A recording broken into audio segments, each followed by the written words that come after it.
गुरुर्ब्रह्मा गुरुर्विष्णु गुरुर्देवो महेश्वरः।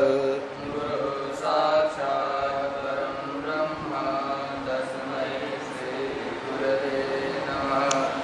रामं रामानुजं सीतां भरतं भरतानुजं सुग्रीवं वायुसूनुं च प्रणमामि पुनः पुनः। नमोऽस्तु रामाय सलक्ष्मणाय देव्यै च तस्यै जनकात्मजायै। नमोऽस्तु रुद्रेन्द्रयमानिलेभ्यो नमोऽस्तु चन्द्रार्कमरुद्गणेभ्यः। नारायण नारायण नारायण नारायण। श्रीमद् वाल्मीकि रामायण उत्तरकांड का प्रसंग चल रहा है। जब ऋषियों ने आकर राज्याभिषेक के बाद भगवान का अभिवादन किया, चारों दिशाओं से ऋषि आए और बताया कि ये लक्ष्मण ने जो इंद्रजीत को मारा, ये बहुत महत्वपूर्ण कार्य हुआ। भगवान ने पूछा कि रावण और कुंभकर्ण इतने बलवान और पराक्रमी थे, आप इंद्रजीत की इतनी प्रशंसा क्यों कर रहे हैं? तब अगस्त्य ऋषि ने कहा कि आपके प्रश्न के उत्तर में मैं रावण के कुल के बारे में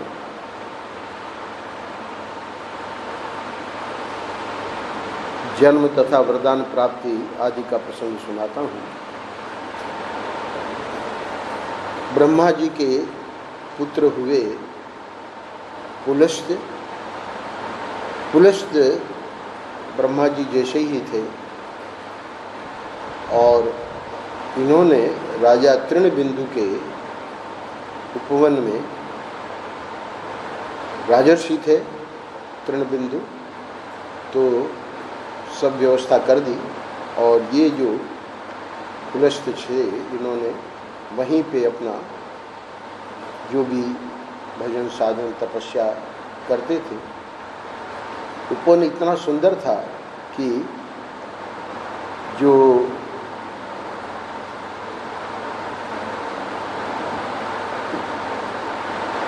कन्याएं, अप्सराएं, ऋषियों, नागों तथा राजर्षियों की कन्याएं वे क्रीड़ा करने के लिए उस उपवन में आती थी।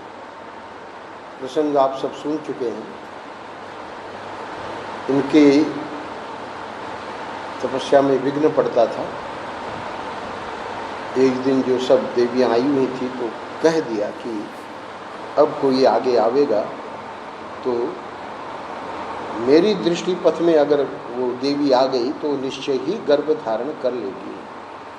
और आश्चर्य की बात ये हुई कि तृणबिंदु की पुत्री, जिसे इस बात का पता नहीं था, अगले दिन वहाँ गई ये सोच के कि सहेलियाँ हमेशा वहीं रहती थी, कोई नहीं था, सहेलियों में कोई नहीं था। तो ये ढूंढते ढूंढते वहाँ तृणबिंदु के पास पहुँच गई। राजर्षि तृणबिंदु के उपवन में उन पुलस्त्य ऋषि के दृष्टिपथ में आ गई और पुलस्त्य ऋषि के दृष्टिपथ में आने के बाद उसके गर्भ रह गया। पिता बड़े बुद्धिमान थे तृणबिंदु, उन्होंने उनकी सेवा में ही अपनी कन्या को दे दिया और वहीं से ये वेदध्वनि करते हुए, चूँकि उस समय गर्भ रह गया था, तो ये जो पुत्र हुआ पुलस्त्य के, वो हुआ विश्रवा। विश्रवा भी उतने ही तेजस्वी थे जितने इनके पिता और पितामह। ब्रह्मा जी तो प्रजापति हैं ही हैं। तो अब विश्रवा के बारे में हम लोगों ने श्रवण किया कि भरद्वाज जी ने अपनी कन्या का, जो देवांगना के समान सुंदर थी, उनके साथ विवाह कर दिया। अच्छा, अब इनके विश्रवा के जो पुत्र हुआ है उसका नाम है वैश्रवण। तो वैश्रवण के बारे में पिता ने यानी विश्रवा जी ने अपनी दिव्य दृष्टि से जान लिया कि ये आगे चलकर धनाध्यक्ष होगा। और सचमुच में वो जो वैश्रवण थे उन्होंने अद्भुत तपस्या की। ब्रह्मा जी आए और ब्रह्मा जी ने कहा कि हम प्रसन्न हैं। इंद्र आदि देवता भी उनके साथ आए और इन्होंने कहा कोई वर मांगो। तो इनके हृदय में लोक कल्याण की बात बहुत रहती थी, तो यही कहा कि मैं लोकपाल होना चाहता हूँ। तो बताया कि उसके लिए तो मैं सोच ही रहा था कि किसको लोकपाल बनाना है, क्योंकि धनाध्यक्ष का जो है वो पद खाली है। तो तुम अब धनाध्यक्ष हो जाओगे और मैं अपनी ओर से ये पुष्पक विमान तुमको देता हूँ। अब वो तो चले गए, पर बाद में पिता को पूछा कि हम रहें कहाँ। इसी प्रसंग में पिता ने बताया कि बेटा लंकापुरी जो है वो विश्वकर्मा ने बनाई है और वो इस समय खाली है। खाली कैसे है हमारा? विश्वकर्मा की बनाई हुई लंकापुरी। तो बताया कि वहाँ जो राक्षस थे वो राक्षस पूर्व काल में भगवान विष्णु के भय से पीड़ित हुए, उस पुरी को त्याग दिया। यानी काफ़ी युद्ध होता रहा और आखिर में उनको सबको वहाँ लंकापुरी छोड़ के जाना पड़ा। वे कहाँ चले गए? वे राक्षस रसातल को चले गए थे। मैंने कल बताया कि इसी प्रसंग में भगवान अगला प्रश्न करेंगे। तो कह रहे हैं कि जहाँ कल हमने प्रसंग को विराम दिया 30वें श्लोक पर, वे समस्त राक्षस रसातल को चले गए थे, इसलिए लंकापुरी सूनी हो गई। इस समय भी लंकापुरी सूनी ही है। यानी तुम जाओ और वहाँ राज्य क्या मतलब, वहाँ रहो। अब जब रहेंगे तो जो सात्विक प्रवृत्ति के हैं वो तो आ ही जाएंगे कि भाई अब ये जो है धनाध्यक्ष कुबेर ने अपना इसका लंकापुरी को अपना स्थान बना लिया है, तो आगे वर्णन आवेगा। अतः बेटा तुम वहाँ निवास करने के लिए सुखपूर्वक जाओ, वहाँ रहने में किसी प्रकार का दोष या खटका नहीं है, वहाँ किसी की ओर से कोई विघ्न बाधा नहीं है। अब ये तो लोकपाल है ना, तो इसलिए उन्होंने कह भी दिया कि मुझे ऐसी जगह बताइए जहाँ कोई मतलब प्राणी हमारे द्वारा कष्ट न पावे। वह स्थान ऐसा होना चाहिए जहाँ रहने से किसी भी प्राणी को कष्ट न हो। तो पिता ने बता दिया। अपने पिता के इस धर्मयुक्त वचन को सुनकर धर्मात्मा वैश्रवण ने त्रिकूट पर्वत के शिखर पर बनी हुई लंकापुरी में निवास किया। उनके निवास करने पर थोड़े ही दिनों में वह पुरी सहस्रों हृष्ट पुष्ट राक्षसों से भर गई। उनकी आज्ञा से वे राक्षस वहां आकर आनंद पूर्वक रहने लगे। यानी जो रसातल में जो राक्षस थे उनमें सब प्रकार के थे, पर जो सात्विक टाइप के थे वे बार बार लंकापुरी में आते। अब वो तो सुनी थी, पर वो आए कैसे? क्योंकि विष्णु का डर था। अब देखा कि कोई आ गए हैं और हमारी ही जाति के हैं, धनाध्यक्ष विश्वा के पुत्र हैं कुबेर जी, और इधर ये जो पुराने राक्षस थे, भगवान पूछेंगे उसका अगले अध्याय में आवेगा। तो वे जब आने लगे और परमिशन लेने लगे तो बस गए सब राक्षस। उनके निवास करने पर थोड़े ही दिनों में वह पूरी हजारों हृष्ट पुष्ट राक्षसों से भर गई। उनकी आज्ञा से वे राक्षस वहां आकर आनंद पूर्वक रहने लगे। एक जाति के हैं ना, इसलिए समुद्र जिसके लिए खाई का काम देता था, उस लंका नगरी में विश्रवा के धर्मात्मा पुत्र वैश्रवण राक्षसों के राजा होकर बड़ी प्रसन्नता के साथ निवास करने लगे। धर्मात्मा धनेश्वर समय समय पर पुष्पक विमान के द्वारा, ध्यान से सुनिएगा, आकर अपने माता पिता से मिल जाया करते थे। उनका हृदय बड़ा ही विनीत था। तो ये तो किरणबिंदु के यहाँ भरद्वाज जी की कन्या यानी विश्वा उनकी माता जी, और ये विश्रवा इनके पिता तो पुष्पक विमान तो दे ही रखा था ब्रह्मा जी ने, तो अपना लंका से गए पुष्पक विमान से और माता पिता को मिल लिया है। अच्छा, और क्या हुआ? उनका हृदय बड़ा ही विनीत था। यहाँ ये पूरा होता है अध्याय 3।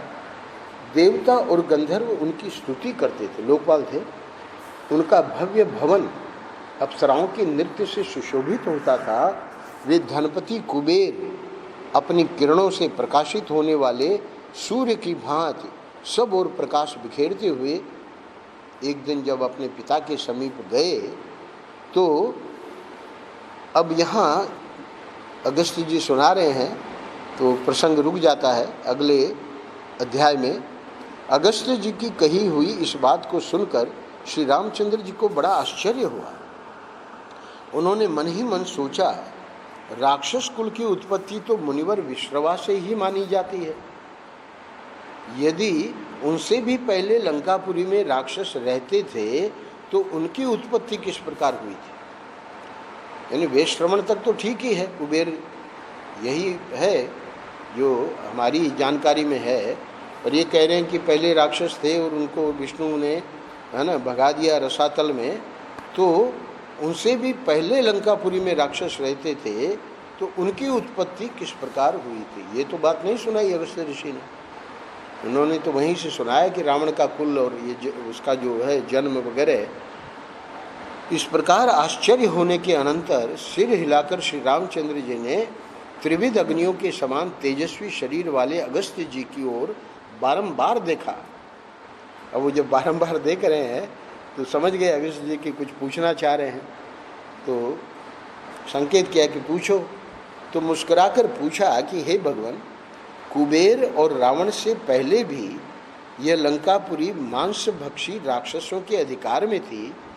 यह आपके मुंह से सुनकर मुझे बड़ा विस्मय हुआ है। क्योंकि वहाँ संक्षेप में ये भी बताया, जो कि यहाँ वर्णन नहीं है, कि वो बहुत ही क्रूर टाइप के राक्षस थे, बहुत अत्याचार करने लगे थे।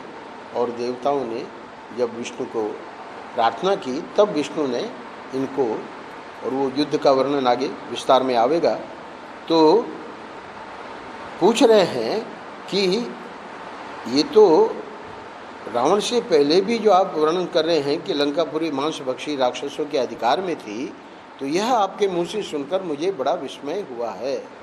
हमने तो यही सुन रखा है। अरे भगवान ने क्या, हम लोगों ने भी यही सुन रखा है कि राक्षसों की उत्पत्ति पुलस्त्य जी के कुल से हुई है। किंतु इस समय आपने किसी दूसरे के कुल से भी राक्षसों के प्रादुर्भाव की बात कही है। तो भगवान तो यहाँ लीला पूर्वक कह रहे हैं, इनको तो ये तो सर्वज्ञ हैं, सब जानते हैं, पर हम लोगों के लिए ये प्रश्न उठाया है। क्या पूछते हैं? क्या वे पहले के राक्षस रावण, कुंभकर्ण, प्रहस्त, विकट तथा रावण पुत्रों से भी बढ़कर बलवान थे? यानी विष्णु को आना पड़ा और भगाना पड़ा। तो हे ब्रह्मन, उनका पूर्वज कौन था और उस उत्कट बलशाली पुरुष का नाम क्या था? जो पूर्वज, यानी यहाँ ब्रह्मा जी पूर्वज हैं, और उसके बाद पुलस्त के बाद विश्रवा, और विश्रवा के बाद ये कुबेर। वहाँ पूर्वज कौन थे? भगवान विष्णु ने उन राक्षसों का कौन सा अपराध पाकर किस तरह उन्हें लंका से मार भगाया? ये हे महर्षि, ये सब बातें आप मुझे विस्तार से बताइए। इनके लिए मेरे मन में बड़ा कौतूहल है। जैसे सूर्यदेव अंधकार को दूर करते हैं, उसी तरह आप मेरी इस कौतूहल का निवारण कीजिए। श्री रघुनाथ जी की वह सुंदर वाणी पद संस्कार, वाक्य संस्कार और अर्थ संस्कार से अलंकृत थी। विनम्रता देखी। उसे सुनकर अगस्त्य जी को यह सोचकर आश्चर्य हुआ कि ये सर्वज्ञ होकर भी मुझसे अनजान की भांति पूछ रहे हैं। अब अगस्त्य जी कहते हैं, हे रघुनंदन, जल से प्रकट हुए कमल से उत्पन्न प्रजापति ब्रह्मा जी ने, अब ये स्वयंभू है, क्योंकि ब्रह्मा जी का जो जन्म हुआ है तो वो तो विष्णु के नाभि से जो कमल हुआ है, तो उस कमल से ही उत्पन्न हुए। तो इसलिए इनको स्वयंभू कहते हैं। तो ये जो ब्रह्मा जी हैं, ये पूर्व काल में समुद्रगत जल की सृष्टि करके उसकी रक्षा के लिए अनेक प्रकार के जल जंतुओं को उत्पन्न किया। अब उत्पत्ति ये ब्रह्मा जी का कार्य है। अब जब जल की सृष्टि हो गई तो उसकी रक्षा भी होनी चाहिए। तो रक्षा कैसे होगी? तो उसी के लिए ये बड़े बड़े मगरमच्छ और एक कछुआ और क्या क्या बड़ी बड़ी मछलियाँ, व्हेल वगैरह मीलों लंबी होती है, तो इन सब का इन्होंने उत्पन्न किया। अब वे जंतु भूख प्यास के भय से पीड़ित हो, अब हम क्या करें? ऐसी बातें करते हुए अपने जन्मदाता ब्रह्मा जी के पास विनीत भाव से गए। और होता क्या है, इन जल जंतुओं का ये अपनी ही संतान को खा जाते हैं, या उधर और जो होता है समुद्र में वनस्पति वगैरह, तो उनका आहार है। हे दूसरों को मान देने वाले रघुवीर, अगस्त जी कथा सुना रहे हैं। हे रघुवीर, उन सबको आया देखकर प्रजापति ने उन्हें वाणी द्वारा संबोधित करके हंसते हुए से कहा, हे जल जंतुओं, तुम्हारी हमने सृष्टि क्यों की है? तुम यत्न पूर्वक इस जल की रक्षा करो। अरे रक्षा तो हम कर लेंगे, पर हमारे लिए खाने के लिए वे सब जंतु भूखे प्यासे थे। उनमें से कुछ ने कहा कि हम इस जल की रक्षा करेंगे। भाई अब जिन्होंने बनाया है वो आदेश दे रहे हैं कि तुम रक्षा करो, तो कुछ लोग सीधे थे जल जंतु, तो उन्होंने कहा कि हम रक्षा करेंगे। अच्छा, रक्षा का अर्थ होता है कि इसका आदर करो। तो कुछ लोगों ने कहा कि हम इसका यक्षण यानी पूजन करेंगे, यानी आपके आदेश का पालन करेंगे। तब उन भूतों की सृष्टि करने वाले प्रजापति ने उनसे कहा कि तुम में से जिन लोगों ने रक्षा करने की बात कही है वे राक्षस नाम से प्रसिद्ध होंगे, और जिन्होंने यक्षण यानी पूजन करना स्वीकार किया है वे लोग यक्ष नाम से ही विख्यात होंगे। अब ये दो परंपराएं चल पड़ी। तो ये ब्रह्मा जी ने पुलस्त्य का जो उत्पत्ति की है, तो वो पुलस्त्य जो ऋषि थे वहाँ से ये राक्षसों का नहीं माना जाता है। ये जो है ये असली वंश है। तो इस प्रकार वे जीव राक्षस और यक्ष इन दो जातियों में विभक्त हो गए, और उनके खाने पीने का जो भी इंतजाम किया तो वो तो जल के जंतुओं में ही एक दूसरे को खा जाते हैं। जो बड़े हैं वो छोटे को खा जाते हैं, बड़ी मछली छोटी मछलियों को खा जाती है। तो उन राक्षसों में अब हेती और प्रहेती नाम वाले दो भाई थे। अब रक्षा करने वाले जल जंतु, तो ये जल जंतु में भी जो इस प्रकार के जो थे, जिनको हम कह सकते हैं कि मानव शरीर जैसे, तो वे दो भाई हेती और प्रहेती, यहाँ से ये पूरा वंश शुरू होता है। तो ये समस्त राक्षसों के अधिपति थे। शत्रुओं का दमन करने में समर्थ वे दोनों वीर मधु और केटक के समान शक्तिशाली थे। अभी थोड़े दिनों पहले अखबार में एक चित्र आया था, तो जो मछली थी उसका मुंह जो है बिल्कुल मनुष्य के जैसे है ना, मूछ वगैरह। और तो यानी इसमें ये आश्चर्य नहीं होना चाहिए कि ये जो जल जंतु थे उसमें कुछ राक्षस हो गए और कुछ यक्ष हो गए।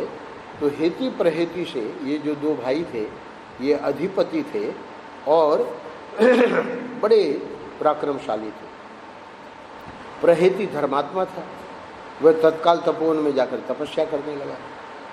परंतु हेती ने विवाह के लिए बड़ा प्रयत्न किया। वह अब चूंकि ये रक्षा करने के लिए, जैसे पुलिस होती है तो पुलिस तो रक्षक है, और हम लोग देख रहे हैं कि रक्षक क्या है, तो भक्षक है। तो ऐसे ही हेती प्रहेती ये तो रक्षक होने चाहिए। चलो प्रहेती जो था वो धर्मात्मा था, वो तो चला गया, जैसे विभीषण को आगे बताएंगे कि वो धर्मात्मा निकला तीनों भाइयों में। अब वो जो हेती था उसको तो ऐसा ही था कि भाई भोग के लिए, तो भोग के लिए तो विवाह चाहिए। तो वह अमेय आत्मबल से संपन्न और बड़ा बुद्धिमान था। कौन? हेती। उसने स्वयं ही याचना करके काल की कुमारी, ध्यान से सुनिएगा, काल की जो कुमारी थी, कौन? भगनी भया, तो भगनी भया के साथ विवाह किया। जैसे गुजरात में चलन है सुहास बेन, है ना, जीतू भाई भी बोलेंगे तो सुहास बेन, अरे वो तो उनकी पत्नी है। तो भगनी भया के साथ विवाह किया। भया बड़ी भयानक थी। राक्षस राज हेती ने भया के गर्भ से एक पुत्र को उत्पन्न किया। अब देखिए यहाँ जो माँ के वंश की ओर से ये जो क्रूरता है वो आ रही है। भगनी भया जो थी ये काल की कुमार, काल का मतलब ये है तो संहार, तो उसकी जो बेटी होगी उससे जो विवाह करेगा तो भया तो बड़ी भयानक थी। अब हेती ने, अच्छा इसने खुद ही मांगा है काल से, तो काल ने याचना करी है तो काल ने दे दी अपनी बेटी। अब राक्षस राज हेती ने भया के गर्भ से एक पुत्र को उत्पन्न किया। अब स्वाभाविक है कि वो पुत्र जो है वो तो बहुत ही भयंकर होगा। तो ये माँ की ओर से ये भयंकर था, हालांकि ये भी भोगी था हेती, तो जो विद्युत केश के नाम से प्रसिद्ध था। तो हेती का बेटा बना विद्युत केश। और आगे की परंपरा बता रहे हैं, हेती पुत्र विद्युत केश दीप्तिमान सूर्य के समान प्रकाशित होता था, इसलिए उसका नाम विद्युत केश था। वह महातेजस्वी बालक जल में कमल की भांति दिनों दिन बढ़ने लगा।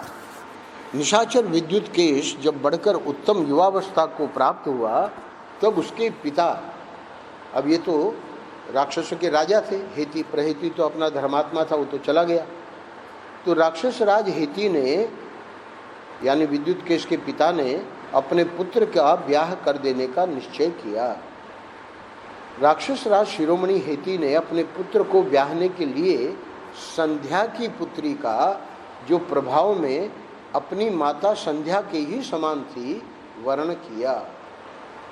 स्वयं ने तो काल की बेटी से ब्याह किया और अब पुत्र का जो है विद्युत केश का, तो संध्या की पुत्री, तो माता जो है वो भी संध्या के ही समान थी। संध्या माँ थी तो संध्या का कोई ज़्यादा आदर नहीं है शास्त्रों में, इसीलिए संध्या वंदन करना पड़ता है। 4 संध्या वंदन है, क्योंकि वो समय जो है उसमें अगर ठीक तरह से व्यक्ति अपना संध्या वंदन कर ले तो फिर ये विघ्न वगैरह ना आवे। तो हे रघुनंदन, संध्या ने सोचा कन्या का किसी दूसरे के साथ ब्याह तो अवश्य ही करना पड़ेगा, अतः इसी के साथ क्यों न कर दूं। यह विचार कर उसने अपनी पुत्री विद्युत केश को ब्याह दिया। माताओं का ही ज़्यादा वर्चस्व था, तो हालांकि वो मना भी कर सकती थी, पर सोचा ब्याह तो करना ही है। आगे श्लोक आवेंगे उसमें बताएंगे कि जो कन्या के माता पिता होते हैं उनको कितना टेंशन रहता है, तो इसलिए इसने सोचा कि भाई ब्याह तो करना ही पड़ेगा। तो चलो, अब ये विद्युत केश कह रहे हैं मतलब इनके पिताजी हेती जो कि राक्षसों के राजा है, तो ठीक है हमारी बेटी जो है वो अच्छे कुल में जा रही है। संध्या की उस पुत्री को पाकर निशाचर विद्युत केश उसके साथ उसी तरह रमण करने लगा जैसे देवराज इंद्र पुलोम पुत्री सची के साथ विहार करते हैं। अब यहाँ चूंकि इसी विद्युत केश के आगे जो संतानें हुई हैं यानी राक्षस पैदा हुए हैं, तो इसलिए इसका कन्या का नाम बता रहे हैं अगस्त्य ऋषि। हे श्री राम, संध्या की उस पुत्री का नाम साल कटंकटा, ये साल कटंकटा है, इसी के नाम से ये वंश चला है।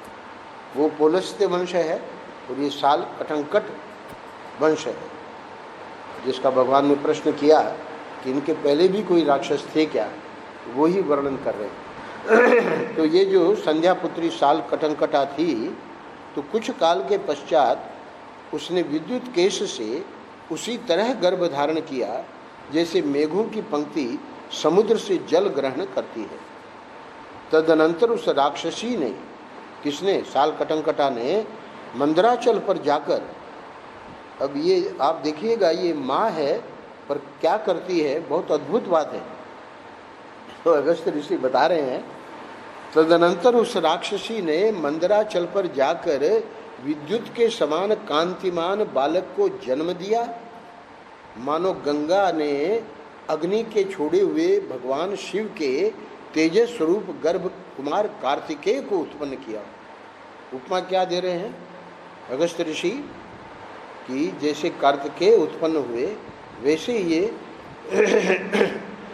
विद्युत केश के पुत्र पैदा हुआ, यानी बहुत ही पराक्रमी होगा। उस नवजात शिशु को वहीं छोड़कर वह विद्युत केश के साथ रति क्रीड़ा के लिए चली गई। यानी जो बेटा हुआ है उसको तो वहीं मंदराचल पर छोड़ दिया। अरे माँ जब तक उसका पोषण नहीं करेगी, और ये अपना पति के साथ क्रीड़ा के लिए चली गई विद्युत केश के साथ। अपने बेटे को भुलाकर सालकटंकटा पति के साथ रमण करने लगी। अच्छा, उधर क्या होता है, उधर उसका छोड़ा हुआ वह नवजात शिशु मेघ की गंभीर गर्जना के समान शब्द करने लगा। उसके शरीर की कांति शरतकाल के सूर्य की भांति उद्भासित होती थी। माता का छोड़ा हुआ वह शिशु स्वयं ही अपनी मुट्ठी मुंह में डालकर धीरे धीरे रोने लगा। उस समय भगवान शंकर पार्वती जी के साथ बैल पर चढ़कर वायु मार्ग आकाश से जा रहे थे।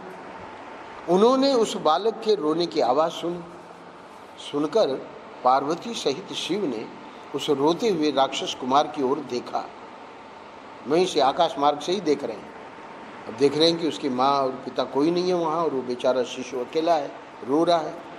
तो उसकी दयनीय अवस्था पर दृष्टिपात करके माता पार्वती के हृदय में करुणा का स्रोत उमड़ उठा, और उनकी प्रेरणा से त्रिपुर सूदन भगवान शिव ने उस राक्षस बालक को उसकी माता की अवस्था के समान ही नौजवान बना दिया। अब भगवान तो सर्वसमर्थ हैं, तो अभी इस अवस्था में रहेगा तो कौन इसका पालन करेगा।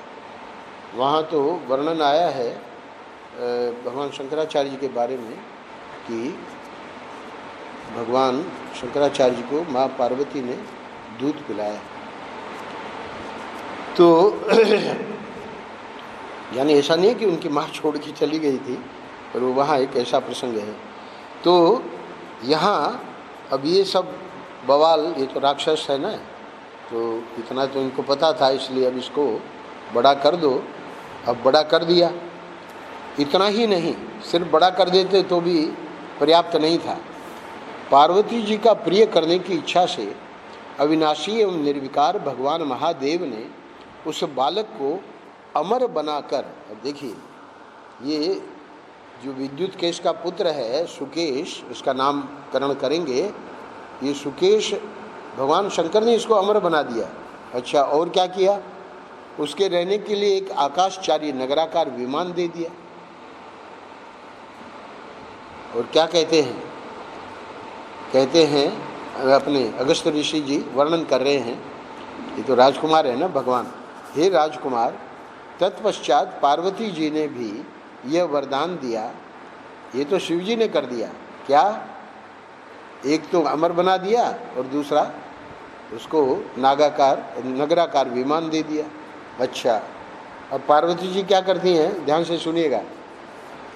पार्वती जी ने भी यह वरदान दिया कि आज से राक्षसियाँ जल्दी ही गर्भ धारण करेंगी, एक बात, फिर शीघ्र ही उसका प्रसव करेंगी, दूसरी बात, यानी 9 महीना 12 महीना रखने की जरूरत नहीं है, और उनका पैदा किया हुआ बालक तत्काल बढ़कर माता के ही समान अवस्था का हो जाएगा।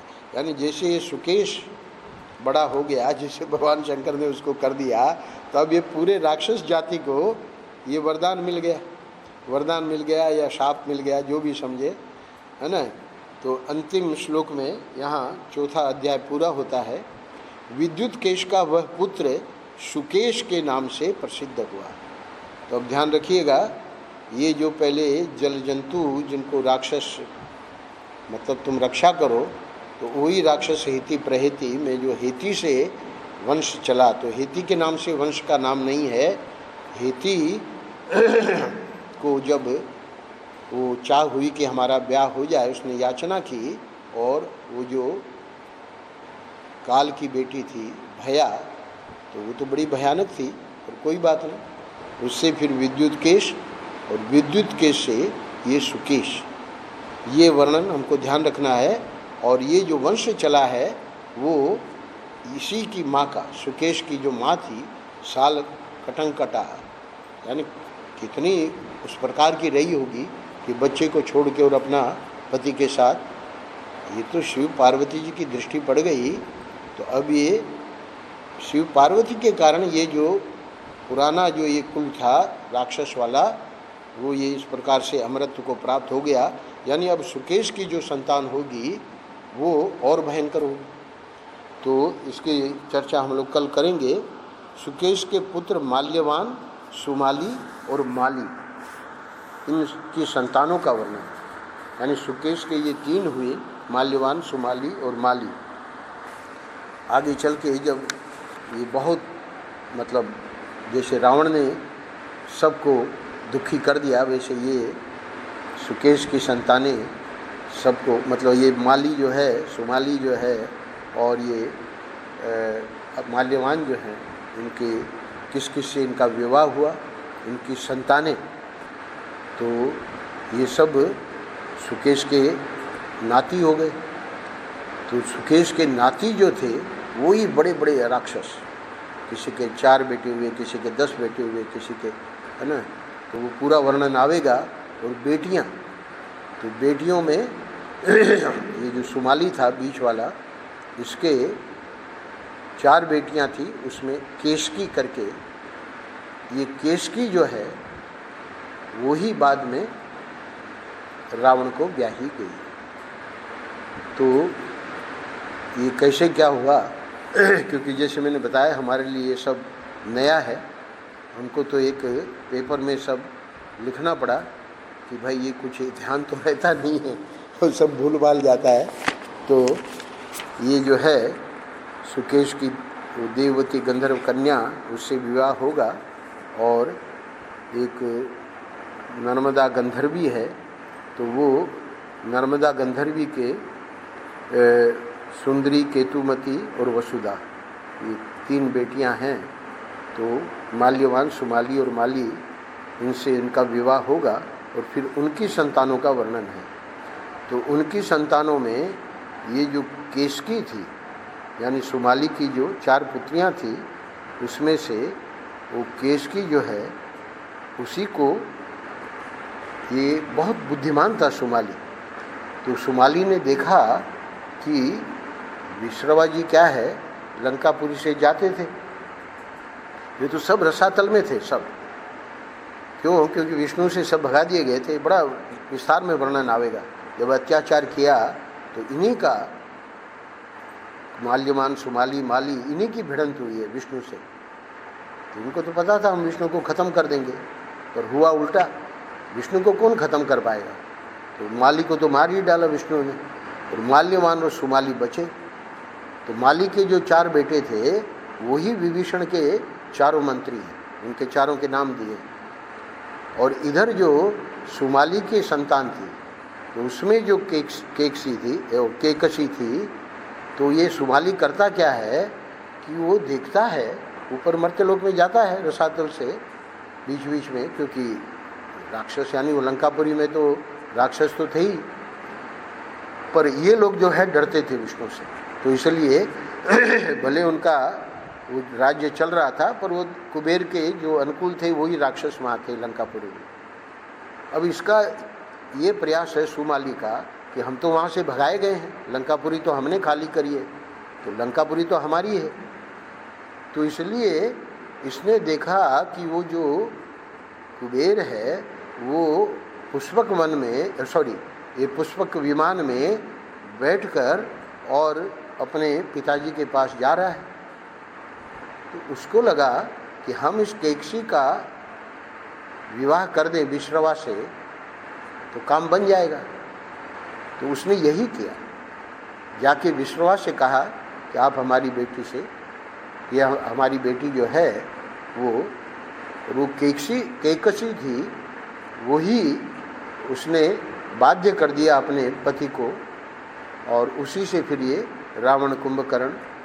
और चूँकि पश्चाताप तो करती ही है माँ, तो विभीषण एक अच्छा बेटा निकला। बाकी ये जो है विश्रवा के ही पुत्र हैं, पर दूसरे मतलब ये साल कटंकटा के वंश से, ये केकसी से ये रावण पैदा हुआ, और वो जो कुबेर है वो विश्रवा के पुत्र हैं। तो इस प्रकार ये भाई भाई हैं, रावण और अपना कुबेर। फिर आगे क्या घटनाएं घटित होती हैं वो अभी 5-6 अध्यायों में वर्णन होगा, पर ये मैंने इसलिए संक्षेप में सुना दिया ताकि हम लोगों को ज़्यादा नाम याद रखने की ज़रूरत नहीं है, मुख्य मुख्य बातें याद रखनी है कि इस प्रकार ये 2 वंश चल गए। तो इसी सुमाली की बुद्धिमत्ता के कारण ये केकसी को चूँकि विश्रवा से ही शादी कर दी, तो उससे फिर ये कुबेर और रावण भाई भाई। नारायण नारायण नारायण नारायण। श्री राम जय जय राम, श्री राम।